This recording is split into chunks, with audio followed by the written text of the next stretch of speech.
And then last but not least, let's just talk really quick about the third reason I had to share with you guys, something that a lot of people just don't realize until they move out here, or more specifically, they're just surprised about. And that is how Denver's popularity has actually significantly declined over the past few years.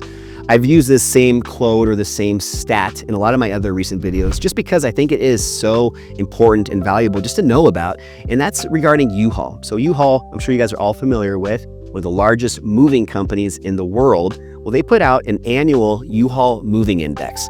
And Colorado, believe it or not, used to always be in the top 10 of the states most people were moving to. Well, this past year, they've actually dropped all the way down to number 40. So it went from being in the top 20% of all the states, all the way down to the bottom 20% of all the states.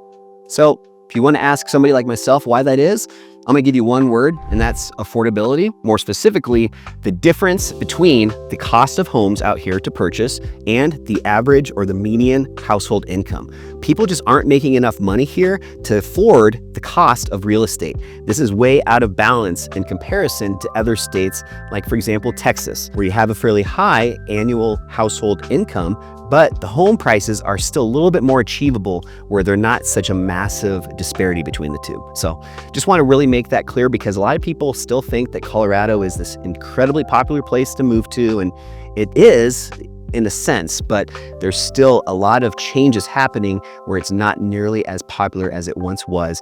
And I think it's going to change. I think we're still going to see it swing back the other way and go back to being one of the top 10 states in the future that people are moving to.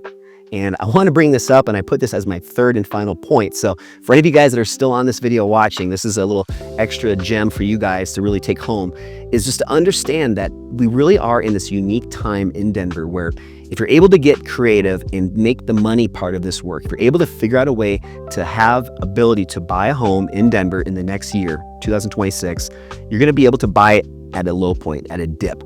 Buyers have a ton of advantages right now. There's a lot of inventory out there that's still for sale. Sellers are starting to become a little bit more desperate, and that's giving the buyers a little bit more leverage.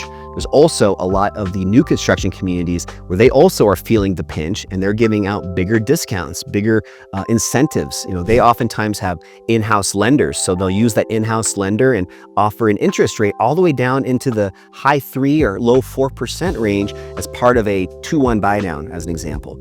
So there's just a lot more tools out there at the moment to be creative and to still make the money part work, to get the ability to still afford to buy a home. And that's not going to last forever because as this interest continues to grow for people wanting to move to Denver, mainly basically the economy improving where more people now have the ability to afford to move to Denver, that's going to start to change this balance a little bit where with more buyers now in the market that are serious, active buyers, that's going to create a little bit more competition again. So if you are at a point in the near future to buy, obviously the best time to buy is always when it makes the most sense for you. But I do just want to really hit that home that this is going to be an incredible time to buy a home in Denver in the next 6 to 9 months. Really, the entire year of 2026, I think, is going to be a great opportunity before the economy really starts to build up more momentum. Buyers start to have a little bit more ability again to afford to buy homes. And when that happens, we're not going to have nearly as much of an opportunity to buy a great home at a great price. You know, for any of you real estate investors out there, you guys probably already know this as well, but the way you make the most money in real estate is not when you sell the home, it's when you buy the home. Buying the home is when you hopefully can get it at the right price. Hopefully you can leverage some of the stuff I'm talking about right now to get it at a low enough price where then that is what really gives you that equity in the home over time because you bought at the right price. You know, I'm just actually telling you this straight up. The home that I currently live in, you know, we bought at, unfortunately, a little bit of the opposite. We bought at a really high premium time where sellers had all the advantage. Back in 2021, there was a lot of people that were trying to buy homes, a lot of competition. We ended up paying slightly over the asking price. And now, as I check on a regular basis, my home's value, if you guys want that same home value currently in Denver, feel free to reach out. I can add you guys to my list and share monthly home value estimates. But with mine, unfortunately, it's been very flat and in some cases even declined. In other words, the price of my home or the value of my home has actually gone down a little bit over the last year. So that's going to change. And when that does, it's going to be a great opportunity for you guys as buyers to get in before that happens. So long-winded way of just telling you guys that if the timing works and it makes sense for you, this could be a great opportunity. So if you need somebody to help walk you through some of this in more depth, reach out. Put all the info again down below.